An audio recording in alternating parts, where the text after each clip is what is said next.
Good morning, children. Welcome to our new session. In this session, we are going to discuss about a new lesson in civics, India's foreign policy.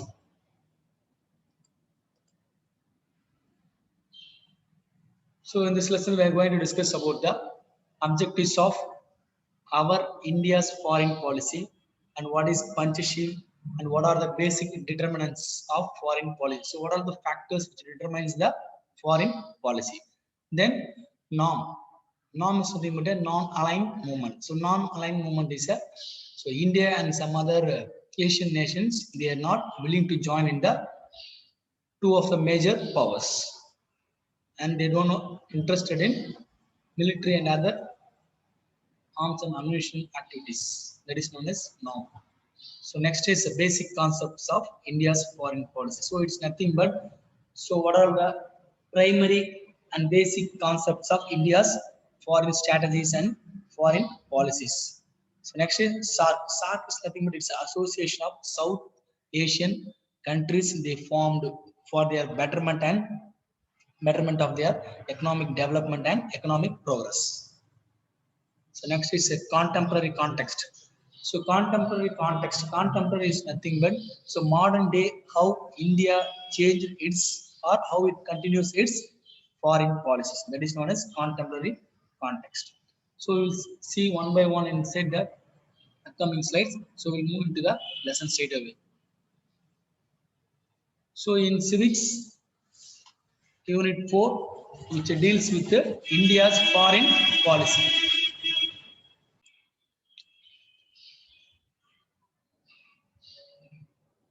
So foreign policy, it's defined as it's a country's policy which is designed or consumed or formulated to safeguard and promote a national interest in the external affairs of a country.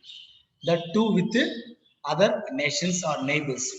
It may be bilateral or multilateral. So the foreign policy என்னன்னு பார்த்தீங்கன்னா so ஒரு country அவங்களுக்கு ஏற்ற மாதிரி விருப்பப்பட்ட சில neighbouring countries கூட சில நெகோசியேஷன்ஸ் மெயினாக இருக்குது. அதை பார்த்தீங்கன்னா அவங்க கண்ட்ரியை ப்ரொடெக்ட் பண்ணுறதுக்கு, சேஃப்கார்ட் பண்ணுறதுக்கு, அது மட்டும் இல்லாமல் சில தேவையான resources and economic development, economic க்ரோத்துக்காக ஸோ இந்த டைப்ஸ், இந்த ட்ரீட்டிஸ், இந்த அக்ரிமெண்ட்ஸை சைன் பண்ணுவாங்க. அதில் என்னன்னா அவங்களுக்கு தேவையான விஷயங்கள் என்ன தேவையோ அது எல்லாத்தையும் ட்ரீட் அக்ரிமெண்ட்ல சைன் பண்ணிப்பாங்க. That is known as foreign policy. So India also is having a foreign policy, that kind of foreign policy that is known as foreign policy. So அந்த மாதிரி இந்தியாவுக்கும் ஃபாரின் பாலிசி இருக்கு. ஸோ அவங்க sign பண்ணும்போது பார்த்தீங்கன்னா ஒரு நாடு கூட பண்ணுவாங்க, இல்லை more then one country. So that is known as more than one country they are signing the agreement means that is known as multilateral relations. So bi means bilateral relations means two countries with only one and one. That is known as bilateral.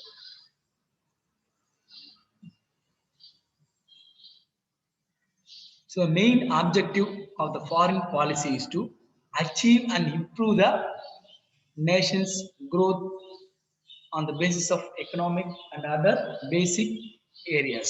That is the main idea and main objective of framing or establishing the foreign policies. So this is the introduction about what is India's foreign policy. So next is the constitution. So India's constitution in 1950 they have framed India's foreign policy with some basic attempts to have a friendly relations with its neighboring countries. That is what given in the Indian constitution in 1950. So 1950 Indian அரசியல் அமைப்பு சட்டத்துல article 51 பிரகாரம் so India எதன் அடிப்படையில் தன்னுடைய வெளிநாட்டு உறவுகளை எந்த மாதிரி அடிப்படையில் அவங்களுடைய எக்ஸ்டர்னல் அஃபேர்ஸ் இல்லை ஃபாரின் பாலிசி எப்படி டிசைன் பண்றாங்க அப்படின்னு பார்த்தீங்கன்னா ஸோ மெயினா வந்து so India is with considering the promoting international peace and security. மற்ற நாடுகளுக்கு கூட எந்த ஒரு இடையூறும் இல்லாம பாதுகாப்பா இருக்கணுன்ற ஒரே காரணமாக தான் இந்த ஃபாரின் பாலிசியை டிசைன் பண்ணாங்க. இது வந்து அவங்க ஃபாலோ பண்றாங்க. ஸோ அடுத்து என்னன்னு பார்த்தீங்கன்னா ஸோ ஹானரபிள் ரிலேஷன்ஸ். ஸோ மதிப்பு. ஸோ இப்போ நமக்கு சில கண்ட்ரிஸ் பார்த்தீங்கன்னா நம்ம ஜென்ரேஷன்ஸா இல்லை தலைமுறையா அந்த கண்ட்ரிக்கு நம்ம கண்ட்ரிக்கு நிறைய ஒரு ஹெல்த்தி ரிலேஷன்ஸ் இருக்கும். ஸோ அந்த மாதிரி விஷயங்களை தொடர்ந்து நம்ம பின்பற்றினே வரணும். அந்த மனசுல கருதி கொண்டும் ஸோ என்ன பண்றாங்கன்னா இந்த ஃபாரின் பாலிசிஸை எஸ்டாப்ளிஷ் பண்றாங்க. ஸோ நெக்ஸ்ட் இன்னொரு விஷயம் என்ன அப்படின்னு பார்த்தீங்கன்னா foster respect for international law. Foster respect for international law. Foster means it's encouragement. So நம்மளே என்கரேஜ் பண்ணினாதான் இன்டர்நேஷனல் லெவல்ல நம்மளுடைய நாட்டுடைய வளர்ச்சி, நம்ம நாட்டுடைய வளர்ச்சி மட்டும் நம்ம மக்களுடைய வளர்ச்சி நல்லா இருக்கிறதுக்காக ஸோ அந்த விஷயத்தையும் ஃபாரின் பாலிசிகளும் கன்சிடர் பண்ணிட்டு இந்த விஷயத்த ஃபாலோ பண்றாங்க. ஸோ லாஸ்ட் பாயிண்ட் என்ன பார்த்தா encourage settlement of international disputes by arbitration. So நம்மளுடைய அரசியல் இந்திய அரசியல் சட்ட பிரகாரம் ஸோ ஏதாவது மற்ற கண்ட்ரிஸ் கூட ஏதாவது டெரிட்டரியல் ப்ராப்ளம்ஸ் ஏதாவது வருது, டிஸ்பியூட்ஸ் ஏதாவது ப்ராப்ளம்ஸ் இஷ்யூஸ் ஏதாவது வருதுன்னா ஸோ இந்த மாதிரி ஃபாரின் பாலிசி அந்த கண்ட்ரி நம்ம கண்ட்ரி இருந்துச்சுன்னா ஸோ எந்த 2 கண்ட்ரி சம்மந்தப்பட்டிருந்தாலும் அந்த கண்ட்ரியை வச்சு அந்த இஷ்யூவை நம்ம சால்வ் பண்ணிடலாம். So that's why India, not only in India, so many of the countries they are having foreign policies with their neighboring nations or faraway nations.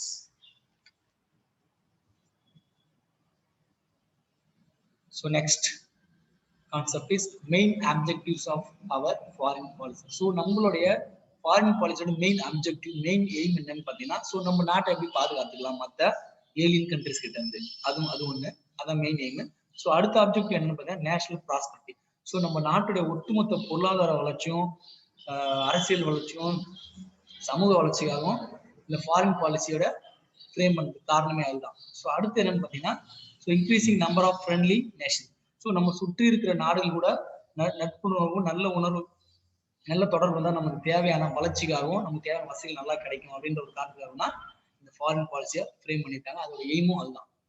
So next என்ன achieving world peace and enable every nation to peacefully coexist. So the fourth objective of our foreign policy is to achieve a world peace. So creating and establishing a global level peace, and it creates peaceful coexistence with the neighboring nations and other faraway nations. So that is the main objective of our foreign policy. So last and foremost point is economic development. So why foreign policy is designed and what its main objective means? So economic progress and economic development. So considering the economic development and economic progress, our foreign policies are designed. So நம்ம நாட்டுடைய வளர்ச்சிக்காகவும் நம்மளோட பொருளாதார வளர்ச்சிக்காகவும் foreign policies are very very essential. So இதோட objectives of foreign policy முடியுது. அடுத்து என்ன பார்த்தீங்கன்னா Panchashil policies. Panchashil, it's nothing but it's a 5 important core principles that China and India follows. That is known as Panchashil policy. So Panchashil, it's a word derived from Sanskrit. Panch means 5, Shil means virtues. So இந்த பஞ்சஷீல் பாலிசியில் என்னென்ன முக்கியமாக cover ஆகும் பார்த்தீங்கன்னா mutual respect for each others territorial integrity and sovereignty. So sovereignty it's nothing it's a power or authority over its own country. So integrity, so 2 நாடுகளுக்கு China India இந்த 2 நாடுகளுக்கான அவங்கவுங்க பவர் அவங்கவுங்க அந்தந்த கண்ட்ரியில செயல்படுங்க, மற்ற நாடுகளை வந்து காமிக்காதீங்க பவரை. சைனா வந்து இந்தியா கிட்ட காமிக்கூடாது, இந்தியா சைனா கிட்ட காமிக்கூடாது. அது மட்டும் இல்லாமல் அவங்க 2 நாடுகளோட ஒத்துமை வந்து வேற லெவலுக்கு அடுத்த லெவல் கொண்டு போகணும், ப்ரோக்ரஸ் அப்பதான் இருக்க சொல்லிட்டு அது ஃபர்ஸ்ட் பாயிண்ட் பஞ்சிஷீல்ல. செகண்ட் பாயிண்ட் என்னன்னா மியூச்சுவல் நான் அக்ரெஷன். ஸோ அந்த நாடு வந்து நம்மள அட்டாக் பண்ணக்கூடாது, நம்ம போயிட்டு அவங்கள அட்டாக் பண்ணக்கூடாது. That is known as mutual non aggression. So next என்ன பார்த்தீங்கன்னா மியூச்சுவல் நான் இன்டர்ஃபரன்ஸ். தேர்ட் பஞ்சிஷீல் பாலிசி என்னன்னு பார்த்தீங்கன்னா மியூச்சுவல் நான் இன்டர்ஃபரன்ஸ். ஸோ சைனா நாட்டில் ஏதாவது பிரச்சனை நடக்குது அப்படின்னா இந்தியா போய் அதில் மூக்க நுழைக்க கூடாது. ஸோ அதே மாதிரி if there is any problem or any issues going in India, so China should not interfere in India's problems or India's issues. That's the third Panchashil policy.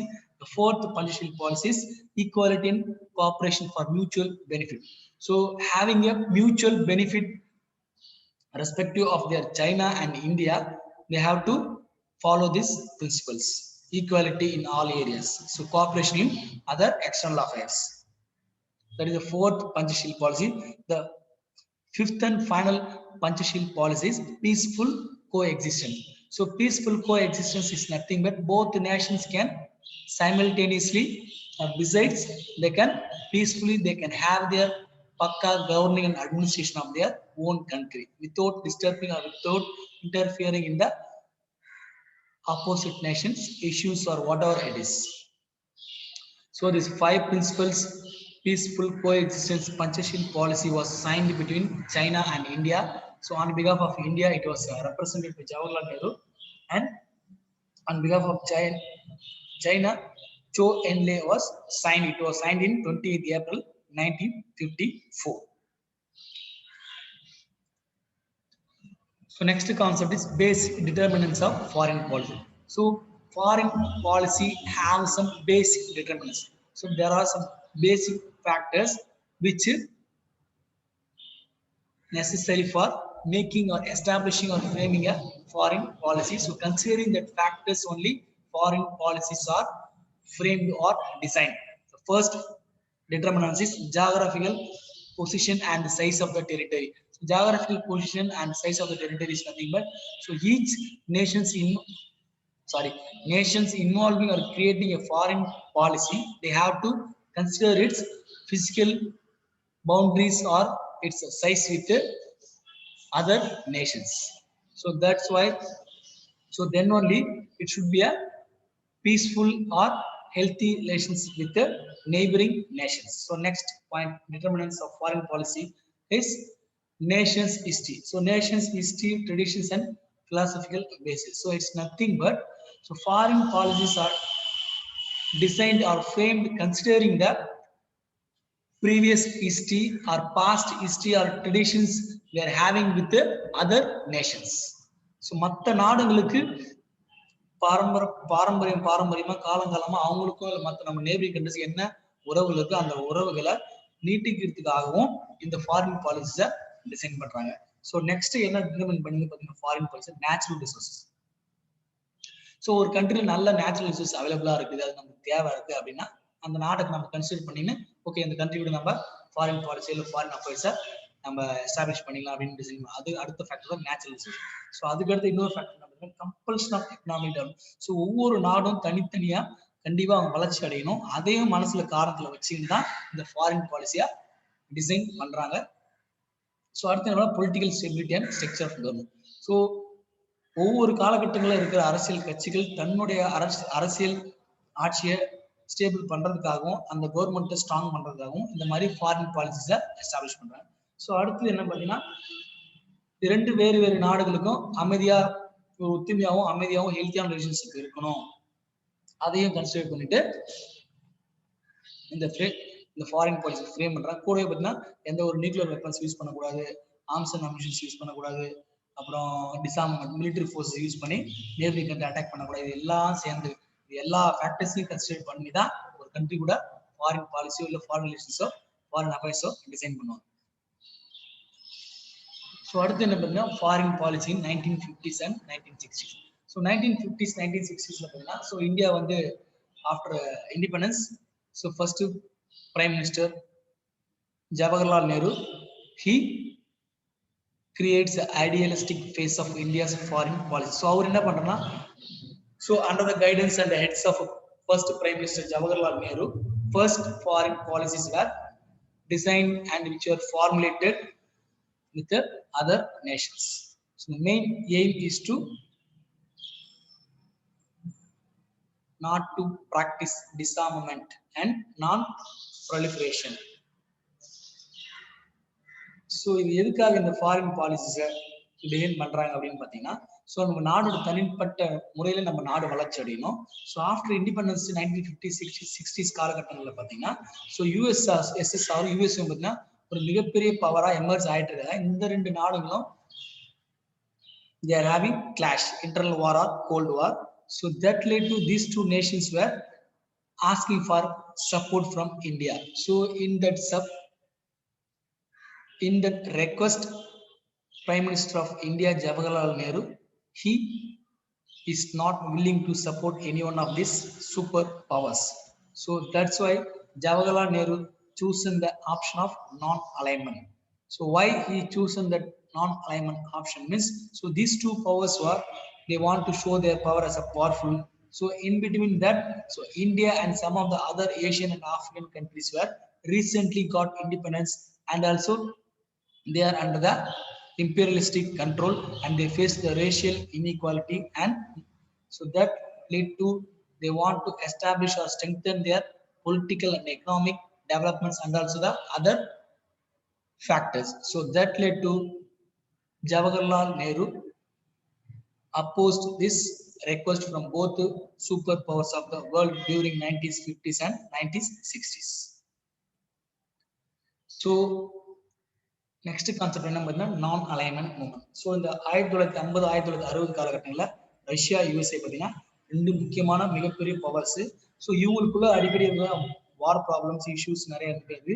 So அதனால இந்த ரெண்டு நாடு என்ன பண்ண அவங்க கண்ட்ரியை அவங்களுடைய பவரை காமிக்கிறதுக்காக மற்ற நாடுகளை சப்போர்ட் பண்ணுங்க அப்படின்னு சொல்லிட்டு ரிக்வெஸ்ட் பண்ணும்போது நம்ம கண்ட்ரிஸ் மற்ற கண்ட்ரிஸ் ஏஷியன் ஆஃப்ரிக்கன் கண்ட்ரிஸ் என்ன பண்றாங்கன்னா ரீசெண்டாக தான் நாங்கள் ஃப்ரீடம் கிடைச்சது, அதனால நாங்கள் வந்து இந்த விஷயம் தலையிடல, எங்க நாடுகள் நாங்கள் கொஞ்சம் பீஸ்ஃபுல்லாகவும் அமைதியாக வாழ நினைக்கிறோம் சொல்லிட்டு அந்த விஷயத்துல இருந்து வெளியே போய் உருவாக்கின ஒரு மூவ்மெண்ட் தான் நான் alignment movement. So under the guidance of Jawaharlal Nehru. So the term first non-alignment was coined by V. Krishna Menon. So that was introduced or given by V. Krishna Menon in his speech in United Nations in 1953.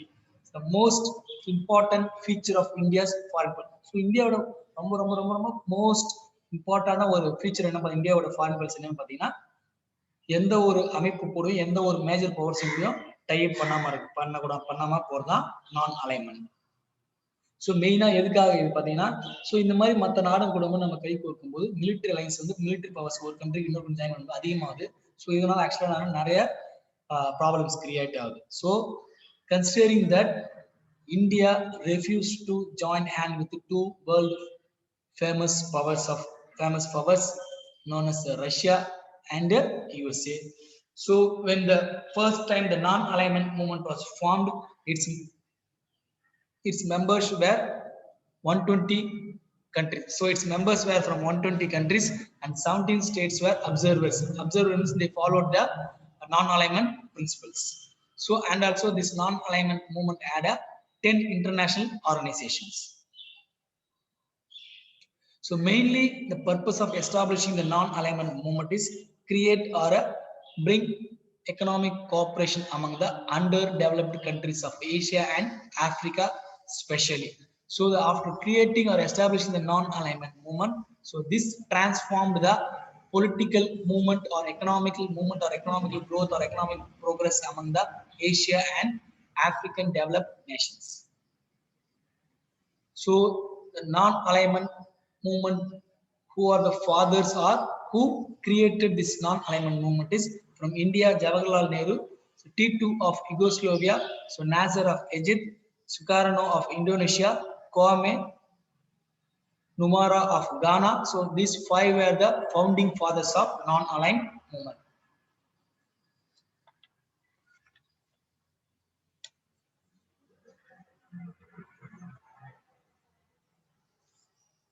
So with this, we will end this session. Remaining things we will see in the next session.